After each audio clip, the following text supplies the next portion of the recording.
Alberto, Guilherme. Alô, bom dia, pessoal. Todo mundo bem-vindo.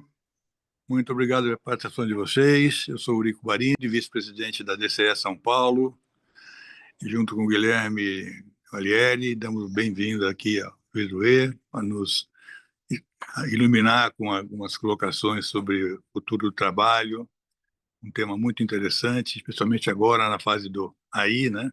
Muita gente com receios de o que vai acontecer. O Luiz vai nos dar umas informações bastante úteis.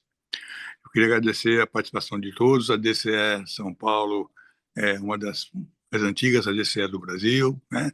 E nós nos reportamos à Uniapac Internacional, temos bastante sócios em todo o mundo, estamos mais de 60 anos já operando e damos bem-vindo a todos que se interessarem em conhecer o nosso trabalho. É um trabalho junto a empresários, a Igreja Católica, a Igreja Cristã de modo geral, e temos como vocação a formação de empresários cristãos, né? Então, esperamos todos que se interessem pelo tema e, nesse tempo, estão conturbados, venham encontrar com a gente algum tipo de ressonância e algum tipo de informação qualificada, troca de ideias, estamos abertos a tudo isso, né? Fazemos esses seminários mensalmente, workshops mensalmente, e temos já em nosso site uma série de seminários feitos no passado, que são muito interessantes. Eu convido a todos a entrarem e procurarem conhecer o nosso trabalho anterior. É, os nossos patrocinadores é a Azamar, o CIE, o Grupo Crescer Rotary. Agradecemos bastante a todos eles e estamos aqui esperando outros patrocínios. É um trabalho que a gente precisa fazer sempre. E empresários que estejam interessados em nos ajudar e contribuir com isso, fiquem à vontade, nos procurem. Tá? Eu queria dar também boas-vindas ao padre Valdeir e pedir que ele faça a oração do empresário cristão. Por favor, padre. Em nome do Pai, do Filho e do Espírito Santo. Amém. O evangelho de hoje é o evangelho de Lucas. Naquele tempo, disse Jesus: Com que hei de comparar os homens dessa geração? Com que eles se parecem? São como crianças que se sentam nas praças e se dirigem aos colegas, dizendo: Tocamos flauta para vós e não dançastes. Fizemos lamentações e não chorastes. Pois veio João Batista, que não comia pão nem bebia vinho, e vós dissestes: Ele está com o demônio. Veio o Filho do Homem, que come e bebe, e vós dizeis: Ele é um comilão e beberrão, amigo dos publicanos e dos pecadores. Mas a sabedoria foi justificada por todos os seus filhos. Interessante esse evangelho de hoje, porque ela nos mostra a indiferença. E foi uma coisa que o Papa João Paulo II falou tanto na questão do maior problema da humanidade hoje é a questão do indiferentismo, né? As pessoas são indiferentes, né? Você pode estar anunciando a palavra de Deus às pessoas e elas não estão nem aí. Ou elas estão como as crianças na praça, você pode ter uma banda tocando, as crianças estão pulando, correndo e brincando, né? Você pode ter, como diz a leitura, né? Você pode ter um enterro e as pessoas acharem que no enterro um momento assim de festa, né? Ou seja, hoje eles querem colocar música de tudo quanto é tipo para poder fugir do espírito ou do sentido da morte, né? Esse evangelho de hoje é uma coisa impressionante como ele é tão atual, né? Tão vivo hoje na vida das pessoas, mas vivo não no aspecto de acolher a mensagem de Jesus, né?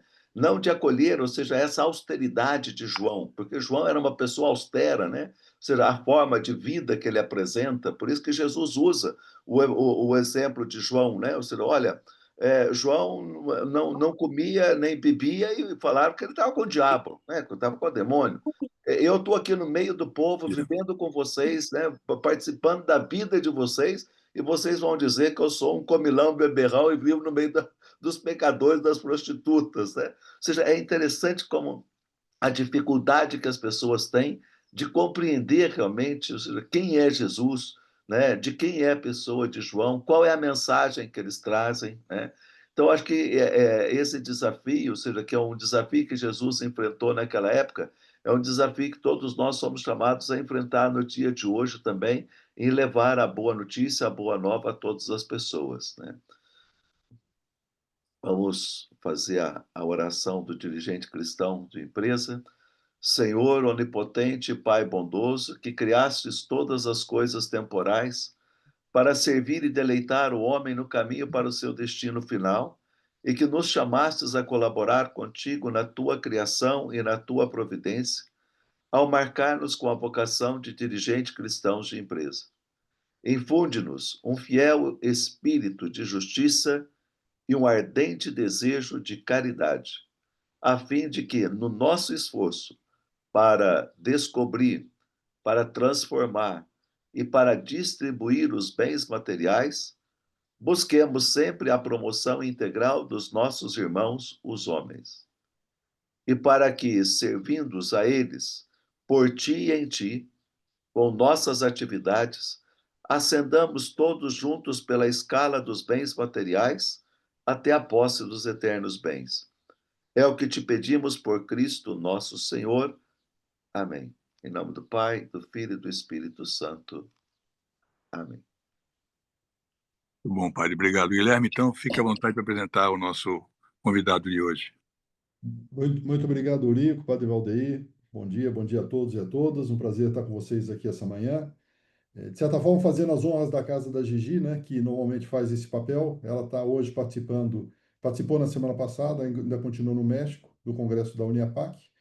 Então, hoje temos o prazer de receber aqui o Luiz Drouet, que é casado com a Bianca, pai do Luiz Felipe e do meu xará Guilherme. O Luiz é cofundador da Prosper Digital Skills, da Humanship e chairperson da Share People Hub. Ao longo da sua trajetória profissional, Drouet foi presidente da diretoria executiva da BRH São Paulo, cofundador da Campinas Tech e da Regional Campinas do Capitalismo Consciente Brasil. Foi superintendente da Associação Comercial e Industrial de Campinas e gerente regional da Anshan Brasil para o interior de São Paulo. O Luiz é especialista em gestão empresarial pela FGV e empreendedorismo pela Babson College. Drouet também é professor de MBA da Facamp e palestrante profissional. O tema que o Drouet vai nos brindar hoje é super relevante, vai falar sobre o futuro do trabalho, tema que ele tem estudado. Mais uma vez, te agradeço muito, Drouet, por você estar conosco aqui e passo a palavra para você. Muito obrigado mais uma vez.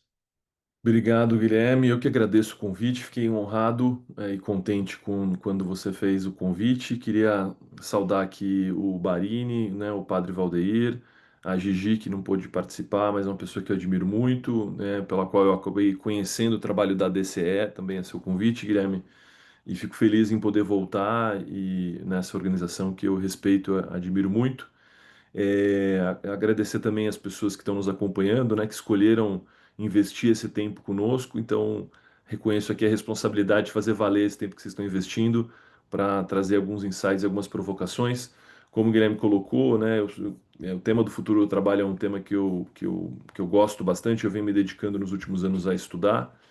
E o objetivo aqui é trazer uma perspectiva para vocês não só sobre o SGSW, né, que eu tive a oportunidade de participar pelo segundo ano consecutivo nesse ano, mas também sobre discussões que estão em andamento, né, discussões que estão em curso para a gente poder refletir sobre né, as transformações que estão ocorrendo no mundo como um todo, o reflexo dessas transformações no mundo do trabalho e a gente pensar muito, né, na nossa posição, né, como dirigentes cristãos, como líderes empresariais católicos, cristãos, sobre o nosso papel nesse processo.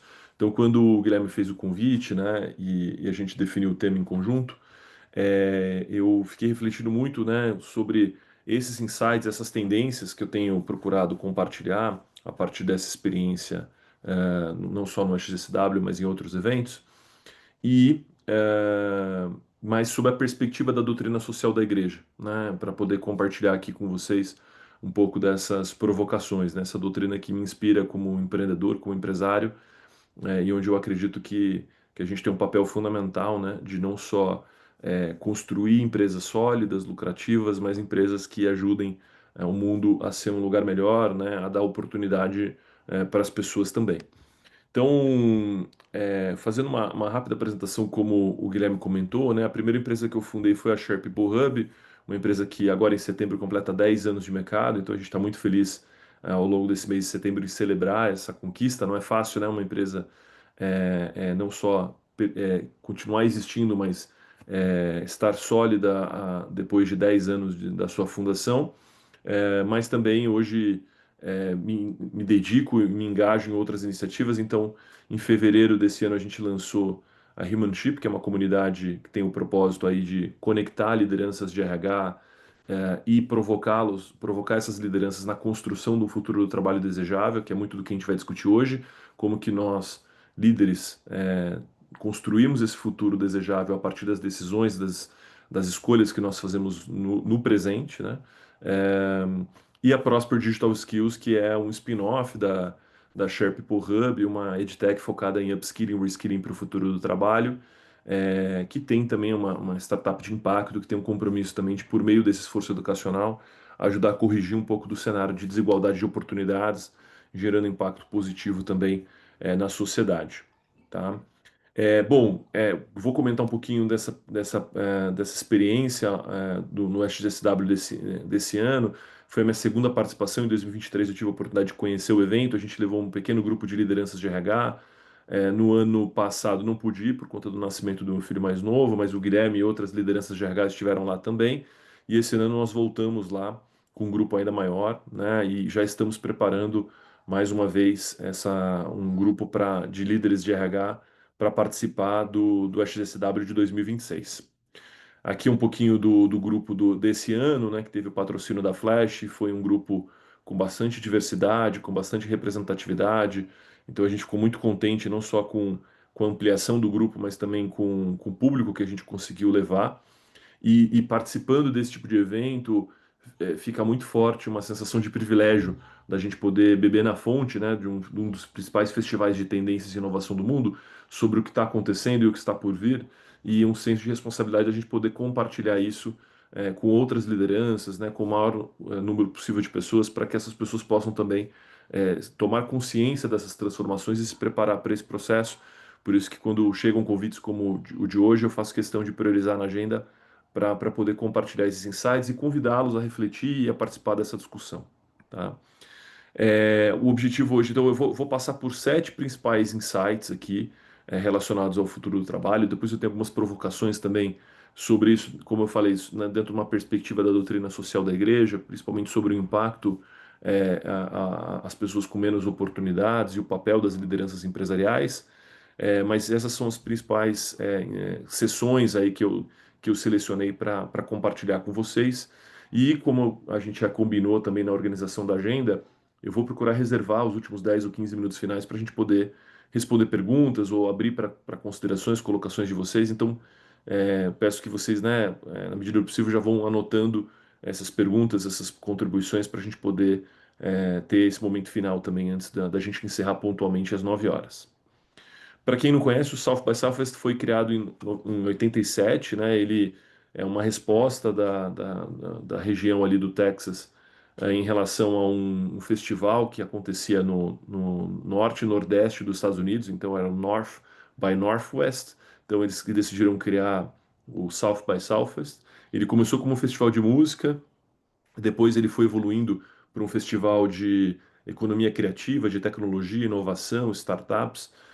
E o tema do futuro do trabalho ele vem sendo debatido há muitos anos, mas foi a partir de 2023, muito em função das transformações que o mundo do trabalho teve durante a pandemia, que eles resolveram ter uma trilha específica para isso. Lá também foi o lançamento, né, o festival. Durante o festival foram lançados Twitter, Airbnb e outras startups relevantes. Então ali também é considerado um ambiente, uma efervescência do que há de inovação, do que está por vir. Austin é a capital do Texas, né? Então um estado que a economia é maior do que muitos países, e é sede de grandes empresas e operações das principais empresas do mundo.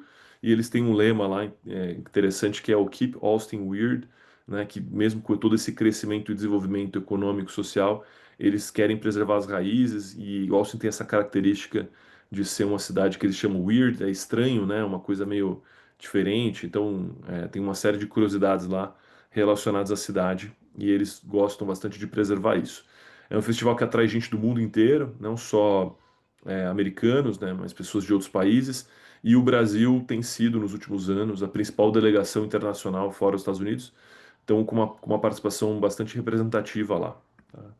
Aqui é para vocês terem uma ideia, as mais variadas trilhas que acontecem durante o festival, então dá para ter uma ideia da infinidade de assuntos, né? E o futuro do trabalho, né? O Workplace é uma das trilhas que tem aqui. Então, quando você participa, você tem a possibilidade de escolher entre várias sessões ao mesmo tempo, e muitas vezes as sessões com mesmos temas, com temas semelhantes acontecendo no mesmo horário. Então, a gente brinca que é a capital do FOMO, né? Do Fear of Missing Out. E o festival procura desenvolver uma cultura do JOMO, que é o Joy of Missing Out, que é esse processo da gente poder fazer boas escolhas e estar, vamos dizer, em paz com essas escolhas a partir disso. Uma curiosidade importante, né? As principais sessões estão disponíveis no canal do YouTube do XSW e estão traduzidas para o português por conta do patrocínio do Itaú. Então, tanto legendadas quanto também dubladas para quem quiser assistir, tá? E aí, iniciando aqui as principais sessões ou insights, a sessão de abertura, né, a primeira keynote session que o festival teve foi da Cassie Killam. Ela é uma pesquisadora de Harvard que trouxe um conceito novo, mas que vem ganhando muita força na discussão aí do mercado, que é o tema da saúde social. Ela trouxe todo um retrospecto, né, sobre quanto tempo a sociedade, a humanidade levou para a gente começar a olhar para a saúde física, né? Faz pouco tempo que a gente passou a cuidar disso com atenção, com alimentação, atividade física e tudo mais. Mais recentemente, a gente passou também a ter um olhar sobre a dimensão da saúde mental, da saúde emocional, como a gente prefere chamar, mas também, especialmente na pandemia, isso ganhou muita força. Ela trouxe uma reflexão interessante. Até alguns anos atrás, né, a gente tinha vergonha de falar que a gente fazia terapia, ou a gente achava que isso era uma coisa de pessoas problemáticas. Felizmente, hoje, isso não só esse tabu foi ressignificado, como a própria terapia se torna mais acessível para as pessoas, mas ela traz um novo conceito, né, um conceito que é adicionado a essas dimensões, ele não contrapõe as dimensões anteriores, mas ele complementa numa perspectiva da saúde social, que tem a ver muito com a qualidade das nossas relações, né? Então, não só os Estados Unidos, mas o mundo vive uma epidemia da solidão. A gente nunca teve tão conectado, mas nunca se sentiu tão sozinho. Isso, obviamente, tem a ver com as transformações também do mundo do trabalho, mas ela fez questão de deixar claro que os estudos não relacionam essa epidemia da solidão necessariamente ao modelo de trabalho remoto. Mesmo no modelo presencial, as pessoas trabalhando no modelo presencial com colegas do lado a lado, elas se sentem sozinhas, porque tem a ver com essa falta de presença, falta de conexão. E aí ela trabalha, obviamente, numa perspectiva de como que a gente pode olhar, né, para esse tema com mais atenção e priorizar essa agenda, procurando estabelecer não só relações ativas, né, conexões, mas também olhando muito para a qualidade dessas relações que a gente estabelece, não só no mundo do trabalho, mas na nossa dimensão pessoal também, com a nossa família, com os nossos amigos, e o quanto isso se reflete nas outras dimensões de saúde, né, na nossa felicidade e até na nossa qualidade de vida e na nossa expectativa de vida, né? Então, um conceito interessante aqui que vale a pena aprofundar e a sessão dela é uma das que está disponíveis no YouTube, vale a pena assistir. Um outro futurista, né, que costuma falar com frequência no South by Southwest, e nessa edição trouxe um conteúdo muito orientado para o mundo do trabalho, é o Ian B. Craft. Ele tem vindo aqui ao Brasil com frequência também. Ele é fundador de uma consultoria chamada Signal Cypher, que abriu operação no Brasil esse ano com uma sócia brasileira, que é a Michelle Schneider, uma grande amiga que estava no nosso grupo lá no XSW, e por conta disso a gente conseguiu, no mesmo dia que ele fez uma keynote session, né, uma das principais sessões. A gente conseguiu um bate-papo com ele no final da tarde, no rooftop de um dos prédios ali de Austin, para um bate-papo com um público de RH. Então, a gente pôde não só assistir a apresentação dele, que também está disponível no YouTube, mas também fazer um bate-papo para poder aprofundar essas reflexões, principalmente numa perspectiva de RH. Então ele traz uma visão muito clara de que as habilidades são os novos dados, né? Os dados que vêm ganhando muita relevância no mundo empresarial agora, as habilidades ganham esse espaço em termos de relevância e importância. Ele falou sobre dois conceitos importantes, que é o skill surge, que é o quanto que essas habilidades ganham e perdem importância ao longo do tempo, e o skills flux, que é a nossa habilidade de desenvolver, acelerar o desenvolvimento dessas habilidades para poder responder a essas demandas. E um exemplo aqui, para ficar bem claro esses dois conceitos, é o conceito da engenharia de prompt, né? Então, até pouco tempo antes da IA generativa ganhar espaço, a gente não precisava saber, não existia nenhum conceito de engenharia de prompt, né? A gente não precisava saber fazer prompt, a gente fazia perguntas no Google. E aí, com o advento do ChatGPT e de outras ferramentas de inteligência artificial, a gente passa rapidamente a precisar dominar, desenvolver e dominar essa habilidade para poder extrair o máximo valor dessa tecnologia. Mas já existem inteligências artificiais que estão evoluindo e todos os especialistas apontam que no futuro muito próximo a gente não vai precisar dominar essa habilidade de engenharia de prompt, porque as próprias ferramentas vão ajudar a gente a extrair o máximo valor do que elas têm para oferecer. Então, uma habilidade que praticamente não existia, ela passa a ser mandatória e fundamental, e em pouco tempo ela deixa de ter relevância, porque a própria tecnologia evolui de uma forma que a gente deixa de ter, talvez, a precisar dominar aquela habilidade, né? Então é um exemplo concreto do quanto que isso vai mudar, né? E aí ele traz uma provocação importante, que os modelos mentais de ontem colidem de frente com as tecnologias da manhã, ou seja, a gente não vai conseguir extrair o máximo valor, né, aproveitar a tecnologia da melhor forma com os modelos mentais anteriores, né? A inteligência artificial não é mais uma inovação como foi inovações incrementais que aconteceram ao longo dos últimos tempos. Ela muda radicalmente a economia, a forma de trabalhar, a relação do homem-máquina, né, do ser humano com a máquina, e traz impactos muito profundos. Então a gente precisa repensar o próprio modelo mental na relação com a tecnologia. E aqui, então, ele traz esse conceito de skill flux que eu acho que vale a pena aprofundar, né? Então, historicamente, né, a nossa geração, talvez a geração dos nossos pais, dos nossos avós, basicamente fazia uma escolha de profissão, fazia quando tinha oportunidade uma faculdade, ficava ali 4, 5 anos estudando para desenvolver habilidades para essa profissão, ia para o mercado de trabalho, continuava desenvolvendo essas habilidades, mas basicamente desenvolvia uma única carreira, né? Ou lá atrás, talvez trabalhando numa única empresa, mas mesmo no passado recente, mudando de 2 ou 3 empresas ao longo da carreira, mas essencialmente aproveitando habilidades que desenvolveu ali durante esse período inicial. Obviamente que as pessoas continuavam estudando, se atualizando sobre isso, mas numa lógica dos mesmos fundamentos, né? O mundo do trabalho está mudando e vai mudar tanto que é isso. Tem especialistas falando que a geração que está chegando agora ao mercado de trabalho vai ter 27 carreiras diferentes, não são 27 experiências de trabalho, né, vínculos de trabalho diferentes. Vão trabalhar em 27 coisas diferentes. Então, elas vão precisar aprender habilidades novas, e essas habilidades vão ganhar e perder importância, como a gente comentou. Então, os ciclos ficam mais curtos, e aí a gente passa a ter uma lógica muito mais de ciclos muito mais efêmeros, né, dando uma lógica de aprendizado, né? E daí é toda a discussão sobre a necessidade da gente repensar a forma como a gente aprende e desenvolve essas habilidades, menos numa lógica de uma trajetória única, mas numa lógica muito mais dinâmica em termos de mudanças que vão acontecer e o quanto que a gente vai precisar se reinventar o tempo todo, tá? Um outro futurista, né, um outro especialista em futuro do trabalho que repercutiu bastante é o Richard Tabakoala. Ele lançou um livro, né, que repercutiu bastante, o Future of Work, e ele trouxe provocações muito importantes ali sobre o trabalho, indo inclusive na contramão de alguns movimentos que a gente tem visto em relação às empresas voltando para o modelo presencial. Então, ele tem uma convicção de que no futuro a gente vai voltar a ter uma tendência maior num trabalho remoto, um trabalho distribuído, fracionado, e isso muda radicalmente a forma como a gente se relaciona com o trabalho, né? Então, a lógica do trabalho fracionado é o mesmo profissional poder trabalhar em diferentes empresas ao mesmo tempo, num vínculo muito mais de projetos do que num vínculo de dedicação exclusiva.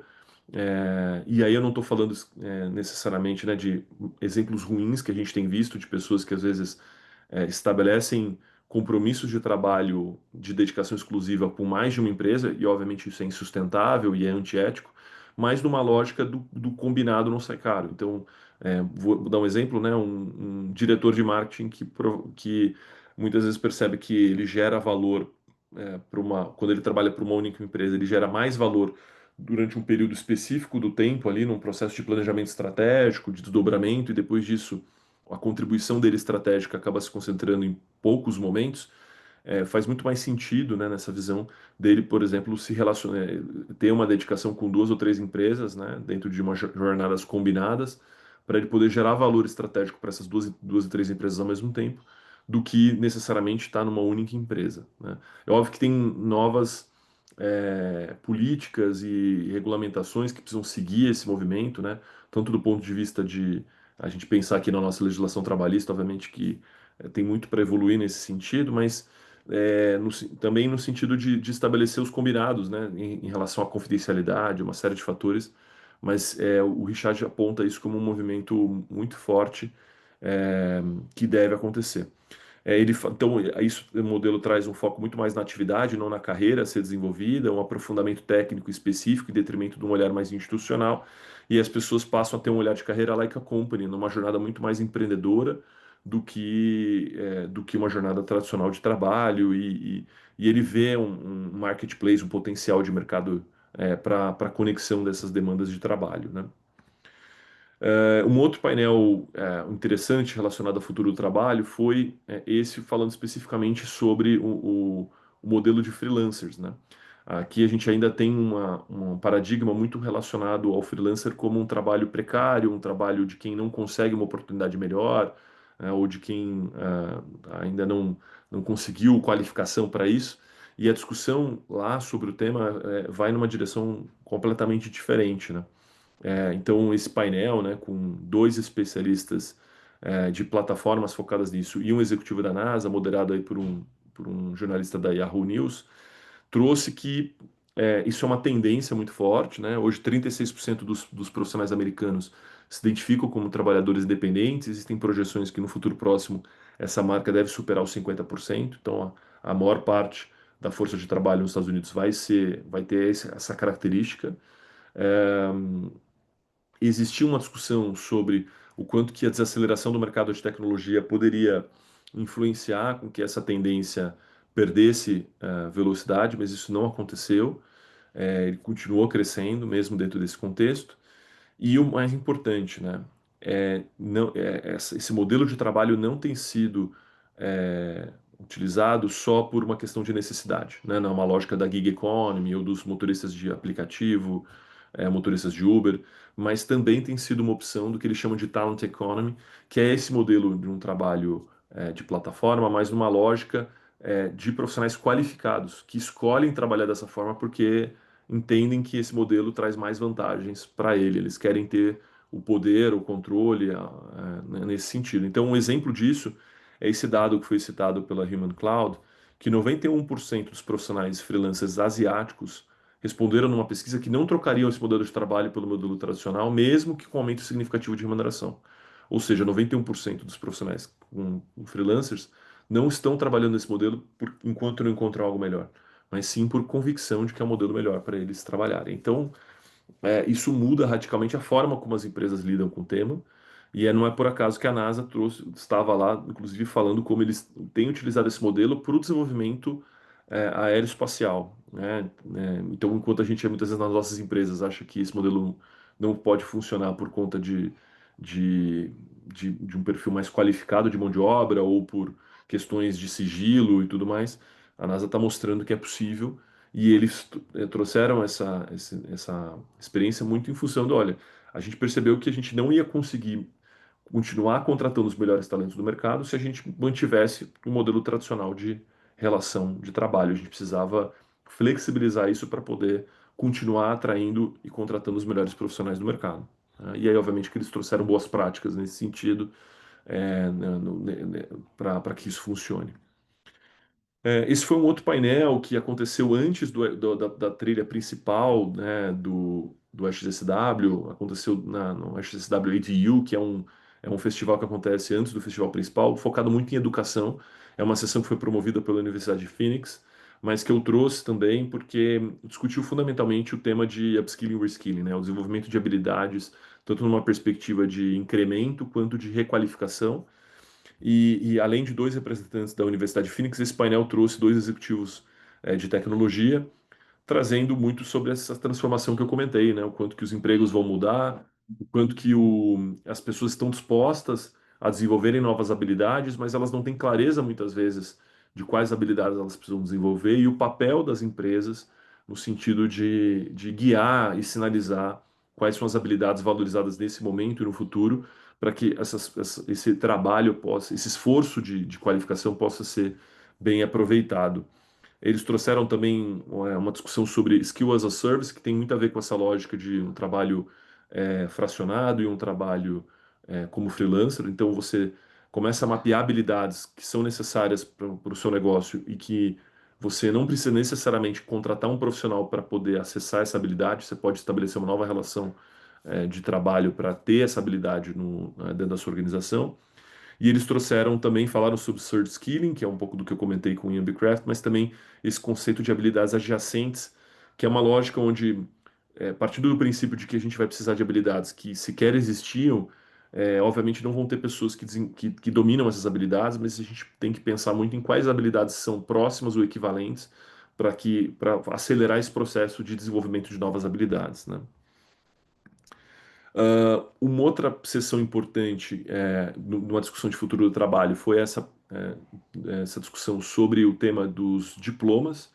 Então, nos Estados Unidos, diferentemente do que é no Brasil, você tem uma oferta de um ensino de educação básico público, gratuito e de qualidade, porém o acesso ao ensino superior, ele em geral, cobrado, pago e por isso e muito caro, né? Por isso mesmo pouco acessível a pessoas de grupos subrepresentados ou pessoas que vêm de uma trajetória, né, com menos oportunidades, né? E aí tem toda uma discussão, né? Essa organização Opportunity at Work vem levantando há um bom tempo a bandeira essa campanha que eles chamam de Tear the Paper Sailing, que é uma provocação, a reflexão dentro das empresas sobre a real necessidade da exigência do diploma de ensino superior para determinadas funções, né? Eles não discutem que algumas funções específicas precisam do diploma, né, por conta da demanda técnica que é exigida, ou das habilidades específicas ali. Porém, né, por exemplo, medicina e outros aspectos, não é isso que eles discutem, mas eles discutem outras funções que poderiam flexibilizar essa exigência exatamente para dar oportunidade para o que eles chamam de STARS, que são Skilled Talents Through Alternative Routes. Então, profissionais qualificados por rotas alternativas, né? Considerando toda essa transformação no mundo educacional e formas alternativas de você desenvolver habilidades para que essas pessoas possam acessar essas vagas de trabalho. Então, isso tem muito a ver com essa lógica de um modelo de gestão mais orientado por habilidades, potencial humano e habilidades, e menos por certificações ou diplomas que podem acabar restringindo oportunidades de pessoas com menos oportunidades.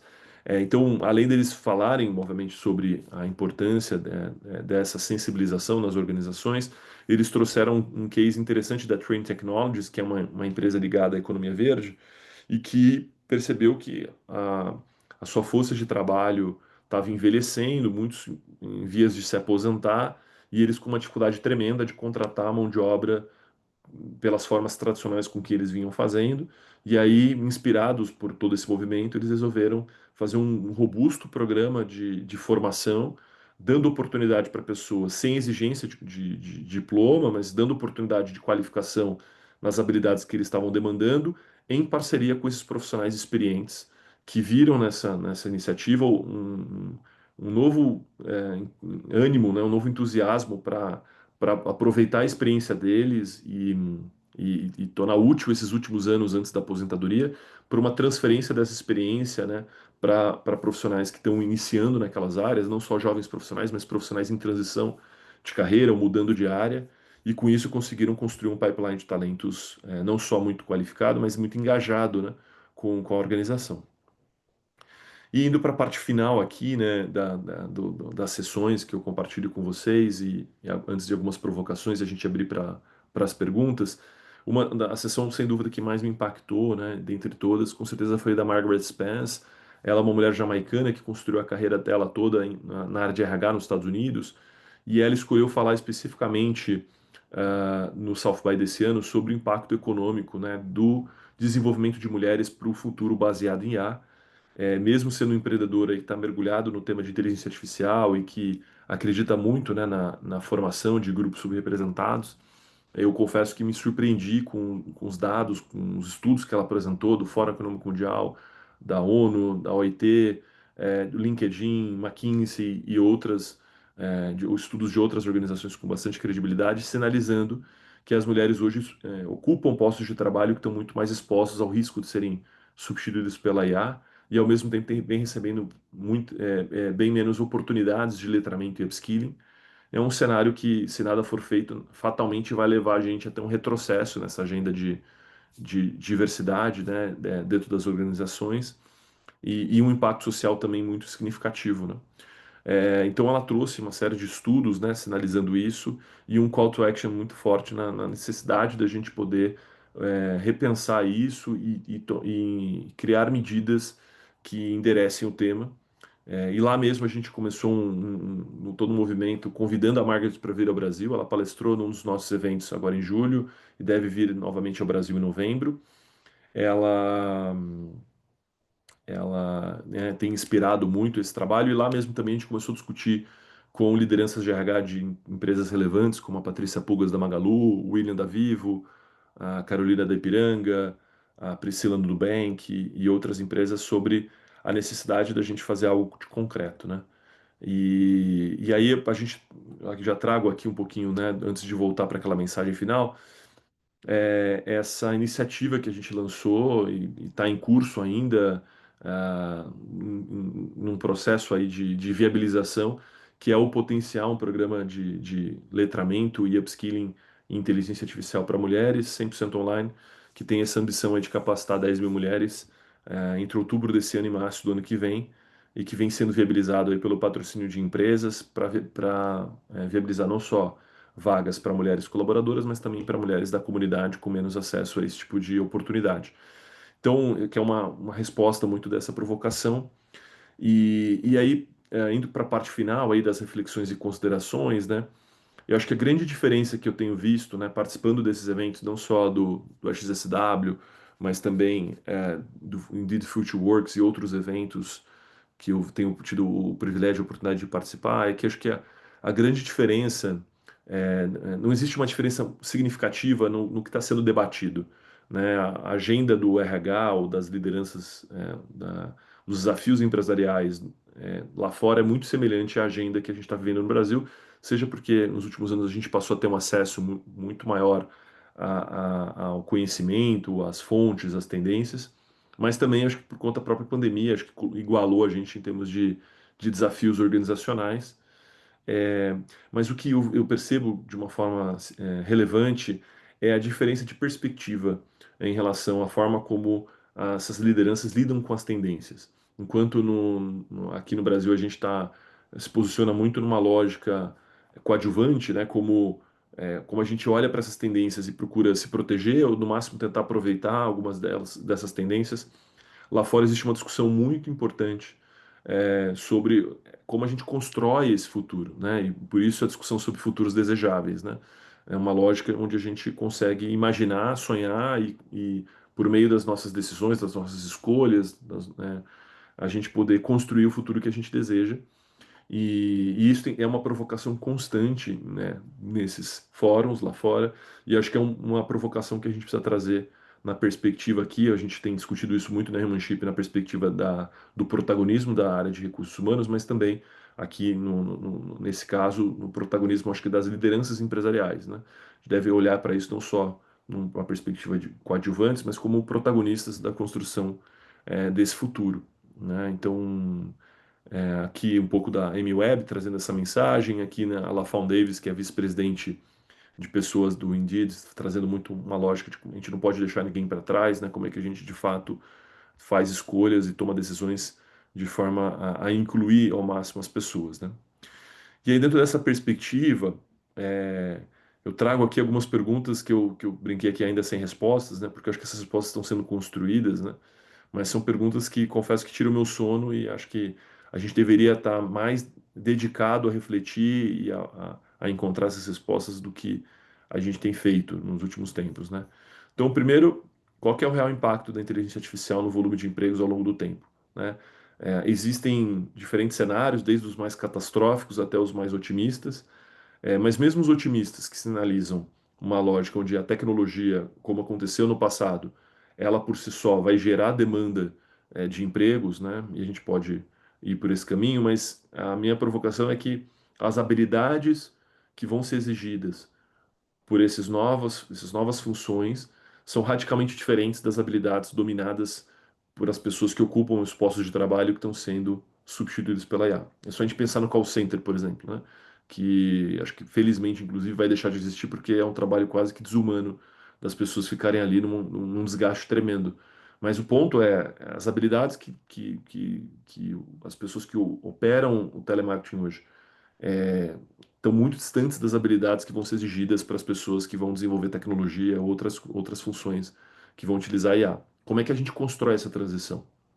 Será que nós, enquanto líderes empresariais, estamos considerando o impacto dessas decisões ou a gente está olhando só para uma lógica do ganho de produtividade, para a redução de custo, para o ganho de eficiência e competitividade que a adoção dessas tecnologias vai gerar? Se a gente for por um caminho de olhar simplesmente para os ganhos de curto prazo, eu prevejo um impacto social tremendo, e aí a gente vai precisar discutir muito sobre renda social, uma renda básica universal, medidas que a gente vai precisar adotar dentro desse processo, e coisas totalmente novas e que interferem inclusive na dignidade da pessoa humana, né? Então, qual que é o impacto sobre as pessoas com menos oportunidades? Aqui eu trago uma reflexão, né? É, a gente já viveu períodos onde a tecnologia foi disruptiva e impactou o mercado de trabalho, mas em geral esse impacto se deu exclusivamente às funções menos favorecidas, né? A funções mais operacionais. Essa, pela primeira vez, muitos estudos têm sinalizado que impacta também funções mais qualificadas, né?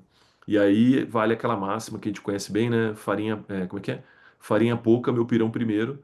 Então a gente pode esperar com que muitas dessas lideranças, ao se sentirem ameaçadas, vão acabar indo por um caminho do egoísmo, né, de decisões que procuram um sentimento de autoproteção muito grande. De novo, cresce minha preocupação em relação a pessoas que têm menos oportunidade e que muitas vezes não estão representadas nas mesas de discussão, né? Como serão as oportunidades de trabalho para quem está chegando ao mercado de trabalho? Existe uma tendência, mesmo antes da adoção da inteligência artificial, mas que está sendo acentuada e acelerada, que é a preferência, né, nas estruturas organizacionais por profissionais mais sêniores, mais experientes. É, Só que a gente não vira sênior do dia para a noite, né? A gente não nasce sênior, né? O sênior foi pleno e foi júnior um dia. Nós, quando começamos a trabalhar, nós desempenhávamos funções e atividades que eram operacionais, muitas vezes tarefas chatas, mas que nos permitiam ter um contexto e aprender sobre outras coisas que foram fundamentais para o nosso processo de desenvolvimento até que nós pudéssemos evoluir para uma jornada pleno e sênior dentro das atividades que a gente desempenha. Então, como que as pessoas vão viver essa jornada, né? E qual que é o papel social das empresas nesse processo? Especialmente das lideranças empresariais, né? Obviamente que o governo tem um papel fundamental, as organizações da sociedade civil, mas, de novo, né, eu tenho uma característica de ser otimista por natureza, mas nessa agenda, muitas vezes, fico preocupado porque vejo o governo, primeiro, não atento, consciente de toda essa transformação e talvez as medidas que estão sendo tomadas numa velocidade lenta, em comparação à transformação que está em curso.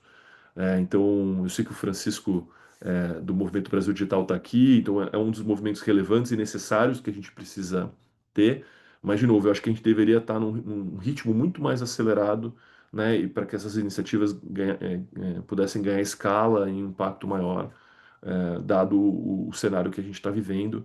E daí eu acho que é a minha grande provocação que eu deixo para vocês, para a gente poder, eventualmente, tirar dúvidas e dar continuidade a essa discussão. Tá? Então, aqui eu deixo os meus contatos também, não só o meu e-mail, mas também o Instagram para quem quiser seguir. Eu também estou presente, obviamente, no LinkedIn, para a gente poder se conectar e ampliar essa discussão.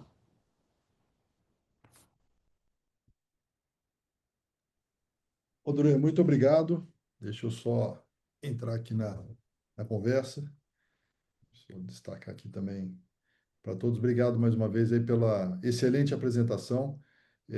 Coloco aqui um convite para as pessoas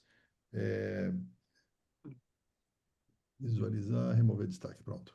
Coloco para as pessoas também que queiram fazer as perguntas, usar o chat. Eu tenho aqui duas colocações, né? Em relação a essa questão da responsabilidade social das empresas, né? E você tem rodado bastante entre as empresas, o que que você tem visto? Essa é uma preocupação que tem começado a fazer parte das lideranças? Ou a gente já está caminhando naquela linha do egoísmo, como você colocou, como um potencial risco? Eu confesso que eu fico bem dividido sobre isso, Gui. Você sabe, né, a gente tem feito muitas reuniões para apresentar o Potenciar, é, que é um programa, né, de formação de mulheres, né, dentro de uma agenda aí de diversidade, né, e eu esperava encontrar mais resistência das empresas num risco aí de retrocesso da agenda de ESG ou da agenda de diversidade dentro das organizações. Então, felizmente, eu tenho visto que esse compromisso se mantém, especialmente em empresas que vinham nesse processo não por modismo, mas por convicção, né, sobre o papel social das empresas nessa agenda. Então, por um lado, isso é positivo. Eu vejo que as empresas continuam comprometidas com essa agenda. Obviamente que, especialmente empresas americanas, têm sofrido uma pressão muito grande nos Estados Unidos em relação a essa agenda. Então, tem procurado ter uma cautela e, eventualmente, até não se envolver em iniciativas do gênero. Mas aqui no Brasil, acho que o aspecto positivo é que a maior parte das empresas tem reafirmado esse compromisso por convicção, né? Eu acho que houve um movimento tanto de modismo, de oba-oba, então muita gente adotando essa agenda por adotar, porque estava todo mundo fazendo, o que é ruim, porque obviamente esses esforços não vão gerar resultados sustentáveis e aí a agenda pode ser questionada do ponto de vista econômico, financeiro, né, do impacto disso, mas felizmente a gente tem ótimos exemplos de empresas que têm demonstrado na prática que iniciativas como essas são importantes não só para ampliar engajamento, capital humano, mas também os resultados econômico-financeiros dessas organizações. Agora, o outro lado dessa história, Gui, que eu vejo é o reflexo do momento que a gente está vivendo, né, talvez do enfraquecimento da agenda ESG, na perspectiva orçamentária. Então, ao mesmo tempo que eu vejo que as empresas continuam, muitas delas comprometidas, o reflexo disso em termos de disponibilidade de investimento, o impacto é enorme. Então, as empresas com limitações seríssimas para poder fazer esse tipo de investimento. E é aí que vem essa preocupação, né? Então, eu consigo enxergar uma lógica muito natural com que, é, por exemplo, os grandes bancos, né, cada vez mais, a gente pode imaginar um futuro não muito distante em que os bancos vão ter poucas agências, né, porque a gente cada vez mais faz tudo de forma digital e talvez os grandes bancos vão precisar ter uma agência em grandes cidades para que as pessoas possam fazer coisas que não dá para fazer no ambiente digital, né? O que vão ser dessa força de trabalho dos operadores de caixa, dos gerentes de banco e tudo mais? Então, por um lado, você tem também esses mesmos bancos fortalecendo cada vez mais suas áreas de tecnologia e com dificuldade, muitas vezes, de contratar mão de obra nisso. Então, um movimento que eu vejo que seria natural é com que essas grandes instituições invistam parte desse ganho de produtividade nesse processo de requalificação para dar oportunidade para as pessoas fazerem essa transição de um modelo de trabalho que está sendo superado para um modelo de trabalho com nível maior de empregabilidade. E eu vejo instituições nessa direção, mas com talvez um volume de esforço ainda muito menor do que deveria. Então, aí que fica essa preocupação. Eu acho que a gente tem tanto coisas, né, o copo meio cheio e meio vazio. A gente tem boas coisas para celebrar, mas também muita coisa para se preocupar. Perfeito. Ô, Luizão, eu sugeri talvez a gente parar de compartilhar a tela, que a gente poder. Ah, boa, claro, por É, favor. E aí Vamos lá. O Urico está com a mão levantada e tem mais algumas perguntas no chat que eu já leio daqui a pouco. Por favor, Urico. tá, bom, eu gostei muito da apresentação porque ela consolida, né? Nós estamos vendo nessa transição toda e uma visão global. Achei bem legal essa, talvez um pouco mais de Oriente que a China está fazendo, o Vietnã está fazendo, porque eles estão um pouco mais atrás do Ocidente nesse aspecto, né? Se você trabalha com chineses, você sabe que você vê que essa questão toda não está tão presente no dia a dia da cultura chinesa, né? Tá lá a coisa da coletiva muito mais forte e tal.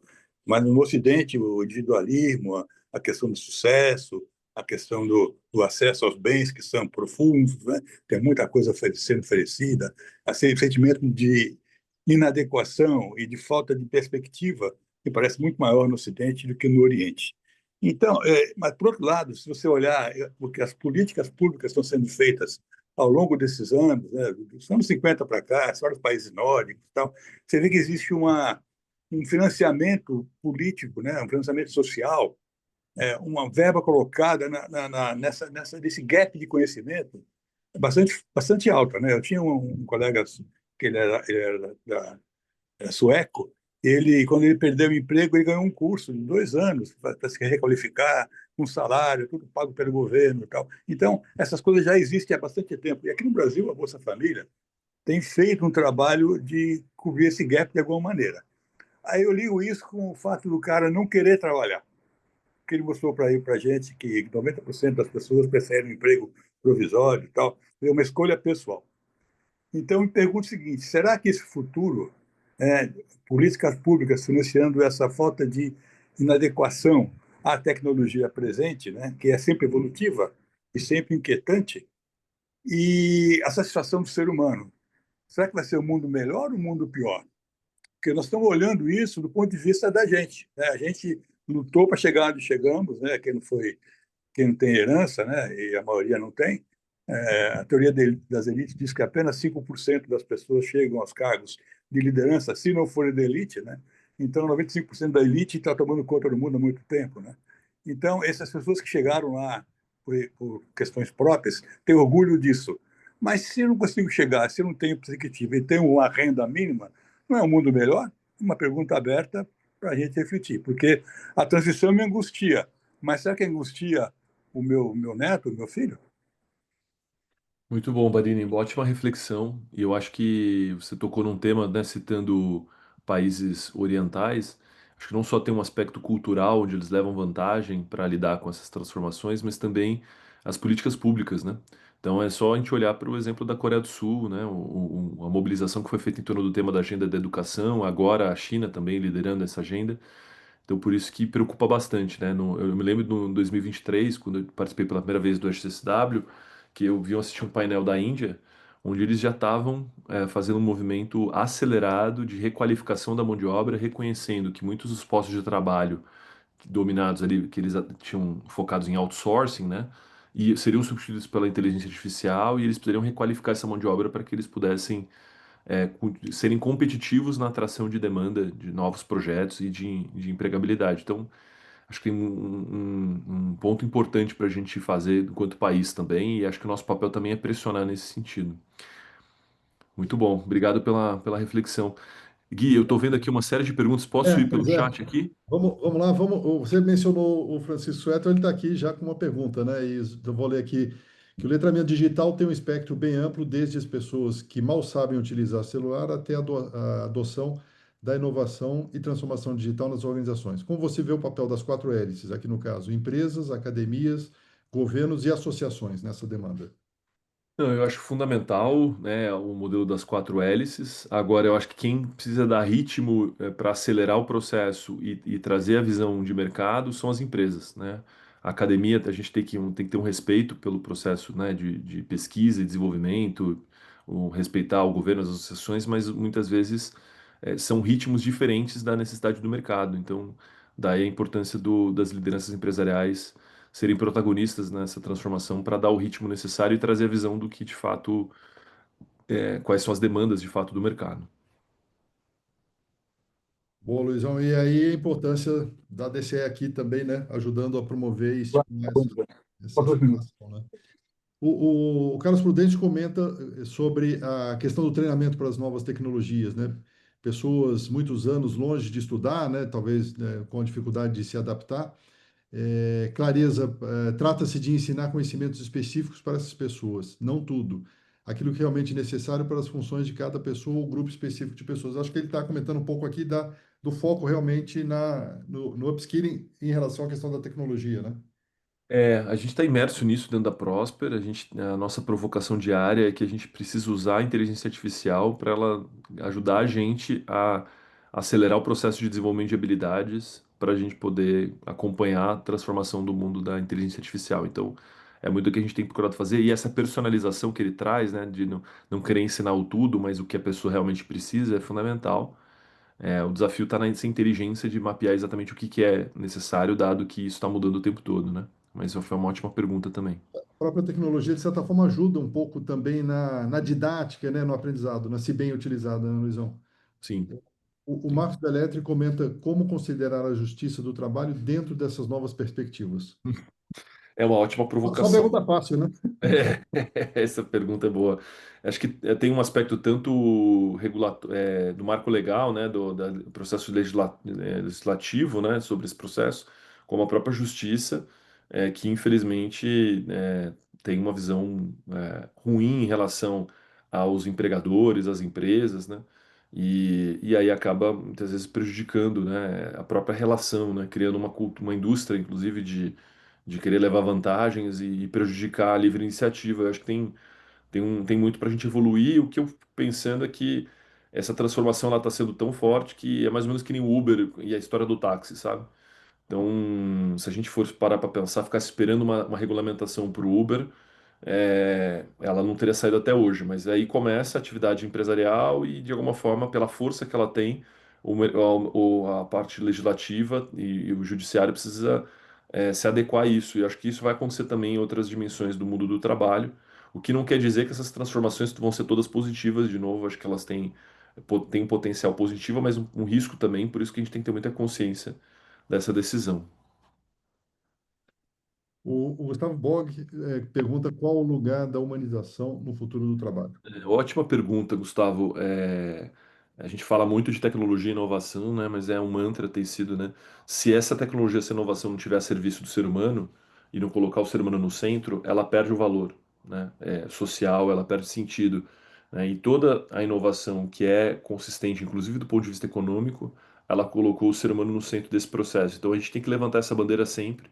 A tecnologia não como como algo que contrapõe ou tira a importância, mas que valoriza, né, o ser humano, o que não é trivial, não vai acontecer no automático. A gente precisa pensar muito nisso de uma forma consciente, né? Como é que a gente faz isso na prática?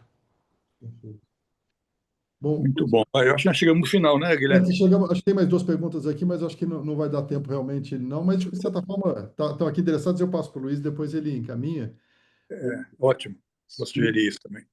Queria passar a palavra final aí para as considerações finais do Eurico e a gente encerra com a bênção do Padre Valdeir. Pode ser, Dre, uma... Bom, eu adorei a palestra, foi muito assim elucidativa, né? Essas angústias que a gente está vivendo hoje, o empresário, as pessoas de modo geral, as famílias também, né? E ele coloca uma série de pontos que nos faz ter esperança ao mesmo tempo que a gente fica preocupado. Toda transformação passa por movimentos angustiantes, movimentos de maravilha, né? Então, para pensar mesmo, acho que a DCE tem tudo a ver com isso. A gente não pode esquecer nunca que o ser humano está no centro das nossas preocupações, a dignidade humana, o bem comum, a subsidiariedade, são coisas que as empresas às vezes esquecem, né? e nós estamos aí para fazer isso valer de verdade. Graças ao bom Deus, estamos conseguindo espalhar a nossa missão, criando várias ADCEs no Brasil e aumentando bastante o número de participantes. Muito obrigado, Luê, pela sua explanação, foi muito útil para todos nós. Guilherme, obrigado pela sua. Obrigado, imagina, obrigado, eu que agradeço. Rodrigo, talvez E, o Dure queira talvez uma palavra final, a gente passa para o sim, Valdeir. eu ia passar a bola para ele. Só que avisar que eu esqueci de falar que Capitalismo Consciente também está patrocinando nosso evento. Tinha pulado essa. Muito obrigado, pessoal. Luê, fica à vontade. Não, só agradecer, as perguntas foram ótimas, inclusive as que a gente não conseguiu responder, ótimas provocações e reflexões. Agradecer aí pelo tempo de vocês. É um prazer. Obrigado, Dure. Pode voltar. Padre Valdeir, antes da bênção, sempre que tem os avisos paroquiais, não é isso? Então, vou Sim. fazer aqui o aviso paroquial, lembrar, reforçar o convite para o encontro de diálogo de bispos empresários, né, que acontecerá em Brasília nos dias 6, 7 e 8 de novembro. Então, o link para inscrição já foi mandado. Se você precisar, nos avise aqui, Sueli manda novamente. Padre Valdeir, por favor. Luiz, antes de dar a bênção, eu gostaria de colocar uma coisa assim muito rápida, porque são preocupações que a gente tem mesmo, né? Há uns 5, 6 anos atrás, dentro da TCE, a gente conversava que até 2030, ou seja, seria impressionante a quantidade de profissões que não existiriam mais, né? Talvez eu acho que a gente vai chegar nesse número bem antes de 2030. Inclusive agora, ou seja, com a inteligência artificial, a questão dos astrólogos, das cartomantes, e agora, mais próximo, eu estou achando que os médicos também vão dançar, né? Porque a inteligência artificial está dando até receita para todas as coisas. Então, nós vamos ter médico daqui a pouquinho só para operar, e com computador, né? Porque já está aí, né? Então, são coisas assim que estão acontecendo na sociedade hoje, no mundo hoje, que realmente nos assusta, né? Então, quando fala do mundo do trabalho, para mim isso aí é uma preocupação muito grande, porque todas essas coisas estão levando também a um aumento, ou seja, de uma miséria, né? Ou seja, que a gente está vendo no mundo, né? Nós estamos em pleno século XXI e nós não conseguimos terminar com a fome ainda, com a miséria ainda, né? Isso é uma coisa assustadora, e produzindo o que a gente produz, né? Então, acho que são coisas assim que a gente precisa realmente estar atento, né? Ou seja, nós não vamos conseguir fazer muita coisa porque as pessoas que estão à frente disso tudo não estão a fim de mudar, né? Então, isso nos assusta, mas eu acho que a gente não pode deixar de fazer a nossa missão e a nossa tarefa, né? Muito obrigado, Deus lhe pague mesmo pela tua iluminação aí, e que você possa realmente continuar, né? Ou seja, nos ajudando nessa reflexão, porque ela é necessária, né, para que a gente tenha e procure ter um mundo mais humano, mais justo e mais fraterno. O Senhor esteja convosco, Ele está no meio de nós. Abençoe-vos o Deus Todo-Poderoso, Pai, Filho e Espírito Santo, desça sobre vós e permaneça para sempre. Amém. Fiquem em paz e que o Senhor vos acompanhe. Uma boa jornada de trabalho a todos. Amém, muito obrigado. Obrigado, bom dia a todos. Até mais.